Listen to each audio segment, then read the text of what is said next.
বাঙালি সংস্কৃতি কথা বলার মধ্য দিয়ে প্রকারান্তরে বলা হতো যে প্রকারান্তরে কেন, এটা স্পষ্টই আপনারা দেখেছেন যে বোরখা পড়া হলে বলা হতো যে না, এটা তো আমাদের সংস্কৃতি না।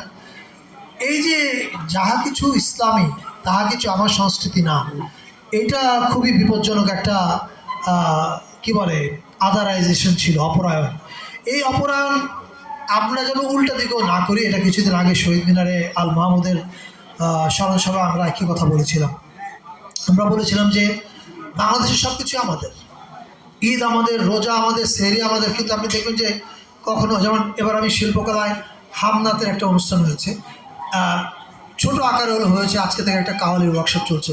আমি চেয়েছিলাম এটা আরও বড় করতে 7 দিনের, কিন্তু কালচার শক পেয়েছে আমার এই প্রস্তাব শুনে আমার শিল্পকলার কিছু কর্মকর্তা। কারণ ওনাদের মধ্যে ধারণা হয়েছে যে আমরা শুধু এক ধরনের জিনিসকে গ্রহণ করব। আমরা মনে করি বিপ্লবের পরে আমাদের শিক্ষা হওয়া উচিত যে কোনো এক ধরন বা কোনো একটা দিকে হেলে যাওয়া সমাধান না। আমি নামাজ পড়বে, আমার এখানে নামাজ, রোজা, সেহরি সব কিছু আমার কালচারের পার্ট।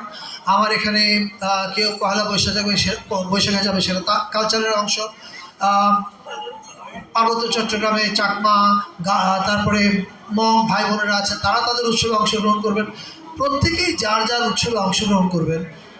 কারো পোশাকের জন্য কেউ ভিলিফাই হবেন না, কারো বিশ্বাসের জন্য কেউ ভিলিফাই হবেন না। এই এই সংস্কৃতিটা যদি আমরা চালু করতে পারি তাহলে কী হবে জানেন? তাহলে দেখবেন যে আমি আমার ছোটোবেলায় দেখেছি, এখন তো পরিস্থিতি ভয়াবহ।